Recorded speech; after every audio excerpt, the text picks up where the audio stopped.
Autant on va essayer de compléter sur 3 programmes pour tout le monde avec un cut. La météo est bonne toute la journée. J'espère que les gens ne sont pas trop fatigués pour pouvoir suivre un rythme important. C'est pas des vacances de se lever à 6 heures.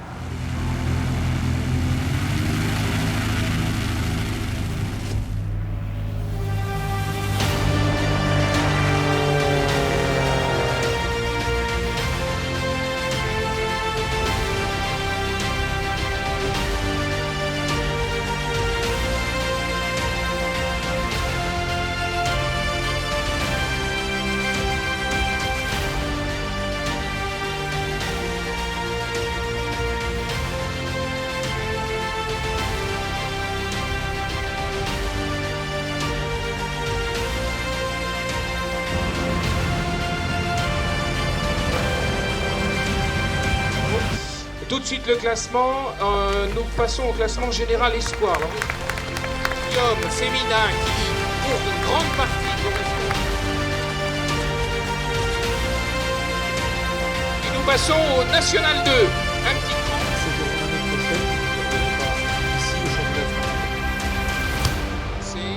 Et le futur de la voltige française.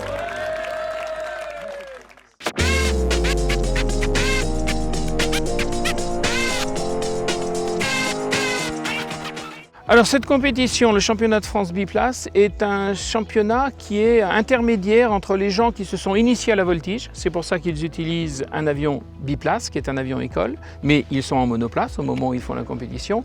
Et puis l'étape d'après qui est l'Unlimited, et qui est sur monoplace avec des avions beaucoup plus performants. Et donc en quelque sorte, ce championnat est pour nous une espèce de pépinière pour nos futurs champions. Alors le déroulement, cette année spécifiquement, nous avons encore beaucoup de compétiteurs. Nous avons été un petit peu perturbés par la météo, mais c'était une perturbation de calage, parce qu'aujourd'hui nous avons une météo magnifique et nous allons pouvoir clôturer tous les programmes que nous souhaitons. On est très impatients de se retrouver l'année prochaine pour accueillir à nouveau tous ces pilotes et ce public venu nombreux, parce qu'on a accueilli plus de 100 000 visiteurs.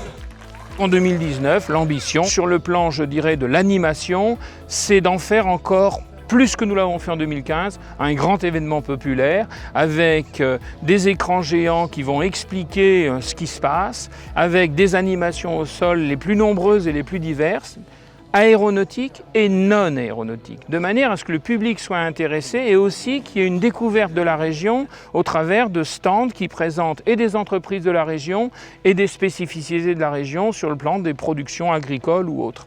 Donc ça, c'est quelque chose sur lequel nous travaillons. C'était d'ailleurs l'objet d'une réunion ce matin. L'ambition des WAC 2019 pour la FFA, c'est de faire beaucoup mieux qu'en 2015 et que définitivement Châteauroux soit la capitale mondiale de la voltige.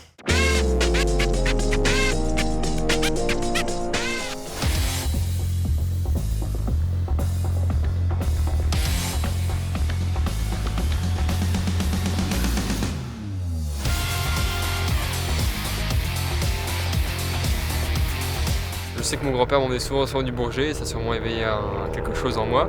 Et après, la voltige, c'est quand mon aéroclub à Lille a acheté un avion de voltige, l'Extra 200 sur lequel j'ai concouru aujourd'hui. Le président m'a offert le premier vol et en fait j'ai mis le doigt dans l'engrenage et c'était parti.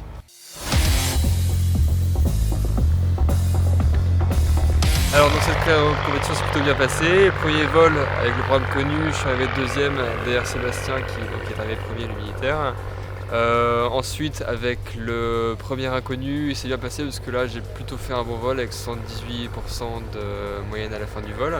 Donc c'était plutôt pas mal. Et puis après avec le programme libre, 2 jours plus tard, c'est très bien passé avec 78% aussi. Et donc du coup mon résultat total 78%, donc ça m'a permis d'atteindre la première place. Ce soir je suis très content de par ma victoire parce que c'est quand même un aboutissement et ça me fait une belle marche pour la N1, donc le monoplace plus tard. C'est un bon départ du biplace, je suis très content.